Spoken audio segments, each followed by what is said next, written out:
അപ്രതീക്ഷിതമായുണ്ടായ ഉരുൾപൊട്ടലിൽ കേരളം ഒന്നടങ്കം ഒന്ന് വിറങ്ങലിച്ചെങ്കിലും നമ്മൾ അതിജീവിക്കുമെന്ന് പറയുന്നത് വെറുതെയല്ല.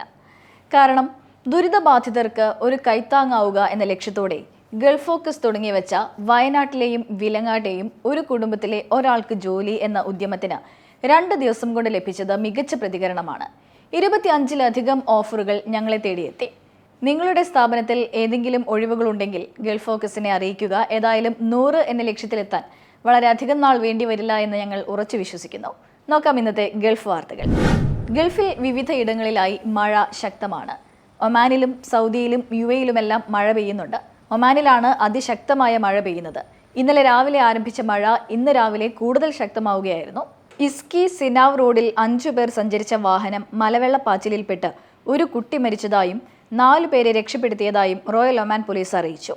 വാദി ബനി ഹനിയിൽ വാദിയിൽപ്പെട്ട 2 പേരെ രക്ഷപ്പെടുത്തി എയർലിഫ്റ്റ് ചെയ്തതായി പോലീസ് അറിയിക്കുന്നു.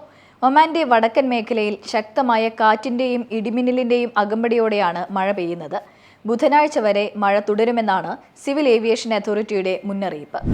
സൗദി അറേബ്യയുടെ വിവിധ ഭാഗങ്ങളിലും മഴ പെയ്യുന്നുണ്ട്. മഴയ്ക്കൊപ്പം പലയിടങ്ങളിലും ഇടിമിന്നലുമുണ്ട്. Al Qunfudhah, Jizan, Asir, Al Baha, Mecca, Medina എന്നിവിടങ്ങളിലാണ് ശക്തമായ മഴ പെയ്യുന്നത്. ശക്തമായ കാറ്റും ഇടിമിന്നലും മഴയ്ക്കൊപ്പമുണ്ട്. അൽ മുഖറമ റീജിയണിലും ജിദ്ദയുടെ പല ഭാഗങ്ങളിലും ശക്തമായ മഴയ്ക്കുള്ള സാധ്യതകൾ പ്രവചിക്കുന്നുണ്ട് കാലാവസ്ഥാ നിരീക്ഷണ വിഭാഗം. UAE-യിലേക്ക് വന്നാൽ അബുദാബിയിലും അലൈനിലുമാണ് ശക്തമായ മഴ ലഭിച്ചത്. അലൈനിൽ കഴിഞ്ഞ ദിവസം ആലിപ്പഴ വർഷവും ഉണ്ടായിരുന്നു. വരും ദിവസങ്ങളിലും അബുദാബിയിലും അലൈനിലും മഴ തുടരുമെന്ന് തന്നെയാണ് കാലാവസ്ഥാ നിരീക്ഷണ കേന്ദ്രം അറിയിക്കുന്നത്. പലയിടങ്ങളിലും ഇടിമിന്നലോട് കൂടിയ മഴയ്ക്കും കടൽക്ഷോഭത്തിനും സാധ്യതയുള്ളതിനാൽ ഇന്ന് ഓറഞ്ച് അലർട്ട് പ്രഖ്യാപിച്ചിരുന്നു. നാളെ വൈകിട്ട് വരെ ചില കിഴക്കൻ തെക്കൻ മേഖലകളിൽ 40 കിലോമീറ്റർ വേഗതയിൽ കാറ്റ് വീശാനും സാധ്യതയുണ്ട്.